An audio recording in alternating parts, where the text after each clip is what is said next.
She must never get married. Any man who touches or marries her will die. She is a princess and should be treated as one.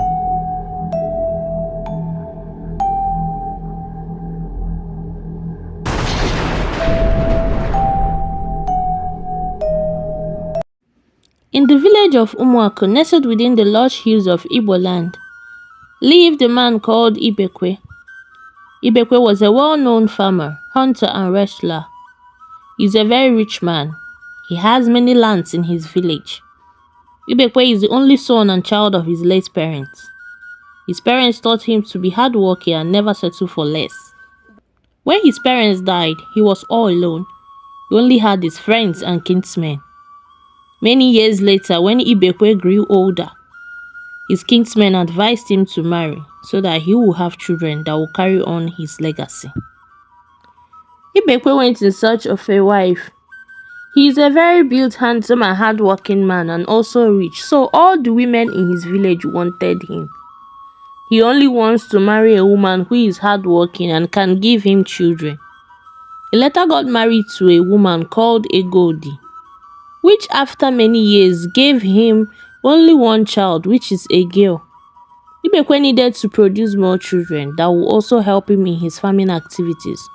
So he married a second wife called Nkechi. Nkechi was a beautiful and a proud woman, who after so many years gave him twins, a boy and a girl.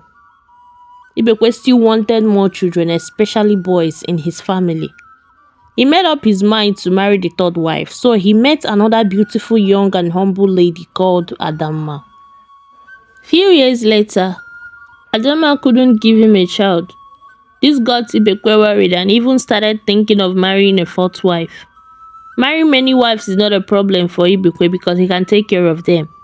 He's a very rich and a comfortable man, so he can marry as many wives as he wants. Adamma was worried and frustrated about her childlessness. She kept praying for the gods to give her own children. One day, Adamma went to the stream to fetch some water. When she got to the stream, she was mocked by her fellow women. She tearfully fetched her water and went back home crying. She saw her two co-wives sitting outside differently. Nkechi was busy making her daughter's hair, while Egodi was busy doing something else. She struggled to drop her big pot of water since no one came to help her. She didn't expect them to help her though, especially Nkechi. Nkechi has never been kind to her since Ibekwe married her into the family as a third wife. Nkechi saw her as a competition because their husband has always preferred Adamma's cooking to theirs. And Adamma is more beautiful than her. She thought her husband would not marry a third wife since she has given him a male child.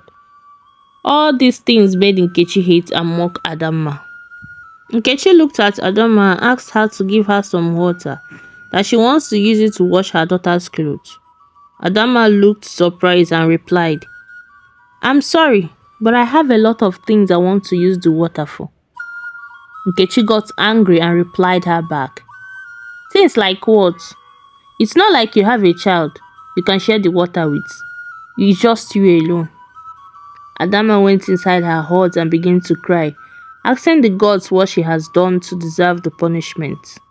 She has visited a lot of doctors, herbalists, and even chief priests, but to no avail. They all told her to be patient. For how long will she be patient? How long will her husband be patient? How long will she suffer the humiliation from her fellow wives, market women, and villagers? As she was crying, her husband came in and saw her crying. He already knew why she was crying.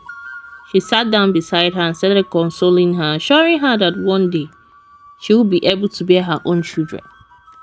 As she slept with her husband that night, she wondered why she couldn't get pregnant like other women of her age. The next morning, Adamma woke up and started sweeping the compound. While she was sweeping the compound, Egodi's daughter passed without greeting her. Adamma called her back to caution her. As she was talking to her, Egodi saw them and came out and started raising her voice on Adamma, telling her to leave her daughter alone and not to stop her or caution her again. She even mocked her by telling her to go and give birth to her own children and leave other people's children alone. This touched Adama so much that she ran inside and started weeping. Some hours later, her friend Adobe came to visit her and met her crying. She started consoling her and told her to endure all the treatment she receives from her co-wives, that she will be blessed one day with her own child. After some minutes, Adobe stood up to leave, but remembered something. She sat down beside Adama and whispered to her, "My friend Adama, I have a herbalist I'm going to take you to. He is the best. In fact, a wizard when it comes to helping women give birth." Adama looked at her friend confused and said to her, "Adobe, I have tried all these native doctors and herbalists in this village and even in the next village, but none seems to be working. So I don't think this one will work too." She started crying again. Adobe stood up and said to her, "Since you want to cry and won't listen to me, then I will have to go." Adobe left her friend Adama alone and went home. Few days later, Adama made up her mind to visit her friend Adobe so that she would take her to the herbalist she mentioned. So the next morning, they went to see the herbalist. On their way to the place, they passed through so many rivers and forests that Adama started questioning her friend if actually they were on the right track. Her friend assured her that they were almost there. Few minutes later, they arrived at the shrine, and Adama was a little bit scared. As soon as they got to the shrine and wanted to enter inside, a voice spoke to them. "Women, don't enter my shrine with your footwear. Remove them." They looked around with fear and quickly removed it before stepping into the shrine. As soon as they entered, an old man came out from the back and asked them to sit down. Immediately they wanted to speak. The native doctor spoke. I know why you are here. You are here because you want a child. You have been childless for years and you need a solution to that. My daughter, you have come to the right place. After saying that to her, he did some incantation and then said to her, "You were cursed by a woman." Adama was shocked at the revelation. "How? Why? What did I do?" Adama asked. "You refused to help an old woman years back, and you even laughed at her. She cried, got angry and cursed you. So the gods are angry at you and refuse to bless you with a child." Adama had to think and remember when she was 15 years old. She was rushing to go play with her friends when she met an old woman who was struggling to carry a bunch of firewood on her head, but it kept falling. The old woman called Adama to help her lift the firewood on her head. Adama laughed at her, insulted her, and stood there watching the old woman struggle. She continued laughing and left to go meet her friends. The old woman looked at her and cursed her. After recalling everything, she started crying and asked the doctor what to do. "You will have to appease the gods, and since the person that cursed you is dead, you will need to make some sacrifices," the native doctor said. "I will do anything," Adama replied. "The gods will give you a child after you are done making the sacrifices, under some conditions. And if you do not meet or break any of these conditions, the child will die," the native doctor said. "You will have to bring one white goat and one white hen, 3 white wrappers and 4 tubers of yam," the chief priest said to Adama. She agreed to everything, and she asked him the condition to be kept. Then the chief priest replied, The gods will give you a girl child. She is a princess and should be treated as one. Any time or any day you maltreat her, she will fall sick and die. She is a daughter of the river. Take this pot. She must bathe with this pot for the first 5 days of her life. Adama took the pot and said to the chief priest, "Is she an Obanje?" The chief priest replied, "No, she will stay for a long time. And one more thing, this one might be difficult to keep. but you must keep it. She must never get married. Any man who touches or marries her will die. You must come here every Eke day to take the water for her bath till she turns 5. Adama was shocked and cold and don't know how to react to it. After everything, Adama left with her friend to prepare the things for the sacrifices. But she kept thinking of the conditions. After the sacrifice was done, Adama took in. 6 months later, her pregnancy was already showing. Her co-wives were jealous and hoping she would lose the baby. The husband started pampering her the more. The villagers started giving her the respect she deserved. Ibekwe was hoping for a son because the only son his other wife gave him is becoming useless. Adama carried the child for 10 months, and this got the villagers talking, and her husband worried. On the 11th month, she gave birth to a beautiful bouncing baby girl. The villagers were happy for her. Her husband was more happy, though he expected a son, but he hoped the child would be a womb opener for Adama to give birth to more sons. Adama has been keeping the conditions the native doctor told her to keep. Her daughter was growing up so beautifully. Adama never allowed anyone to beat her daughter till she was 5. Her husband Ibekwe has been expecting her to get pregnant again.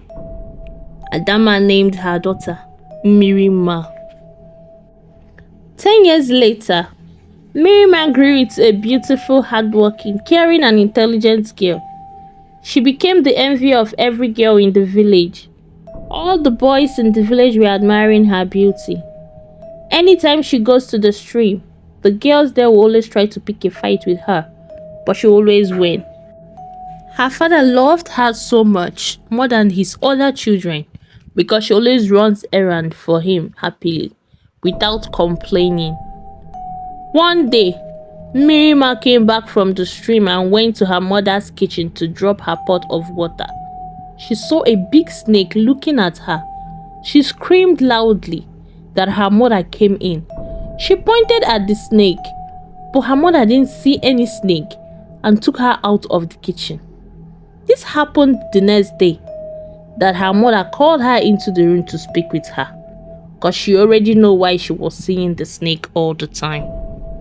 Adama said to Mmirimma, "Do you know why you have a different eye color from other people? You have a golden eye that glitters. No human in this village has your kind of eyes." Mmirimma was still confused on what the mother was saying. Adama continued, "Do you know why you see a snake all the time? It's because you came from a river." Mmirimma sat there staring at her mother. Her mother noticed the way Mmirimma was looking at her. Maybe it's not time to tell her who she really is. So she asked her to leave and forget about what she told her. Mmirimma stood up and left. As time went by, Mmirimma kept growing more and more beautiful. All the girls in her village kept wishing they had her beauty.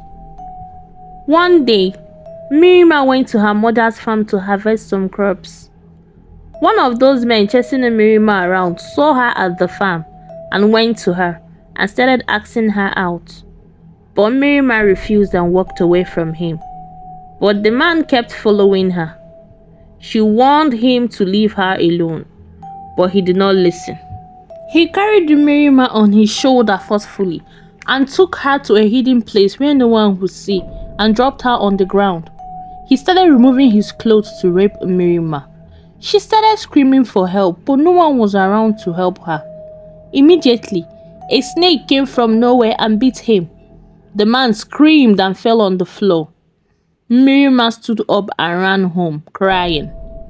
When she got to her compound, her mother and father saw her and asked her what happened. She narrated everything to them with tears. Her dad became angry and took some young men to the man's house to beat him up.